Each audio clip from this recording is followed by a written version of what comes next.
Pasok!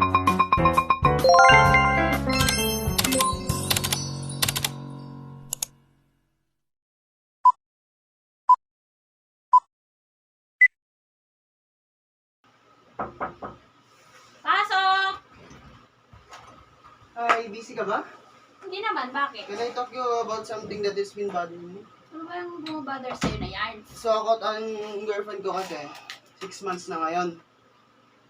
Okay naman ang lahat, masaya naman kami pero may isang bagay ang nakakabala sa akin kamakailan lang. So, matagal na kayo. So, ano pa rin yung bumabagag sa'yo? Nagte-text pa rin sa kanya yung ex niya na si Alex, kilala mo naman di ba? Mm. 1 year naging sila bago sila mag-break at magsimula kaming mag-date. Sa una, hindi ko masyadong pinapansin dahil tiwala ko sa girlfriend ko at naunawaan kong pwede pa rin magkaibigan ang mag-ex. Pero kamakailan lang, napansin ko na halos araw-araw na sila nagte-text. At minsan pa nga, mas sa madaling araw. Given the fact na matagal na sila,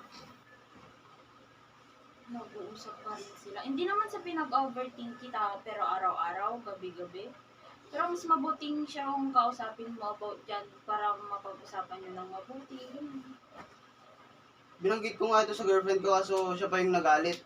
Sinabi niya sa akin magkaibigan lang sila at hindi ko daw dapat ipag-alala. Sabi mo nga, mahal mo siya. Pero naniniwala ka ba na magkaibigan lang talaga? Nadarama ko pa rin ang kaba, lalo't alam kong may nararamdaman pa rin si Alex para sa kanya. Hindi ko naman hinihiling na tuluyan niyang itigil ang komunikasyon nila. Pero tinanong ko kung pwede niyang bawasan ang pagtitext sa kanya lalo na sa gabi. Ano sabi niya? Wala. Siya pa ngayon nagalit.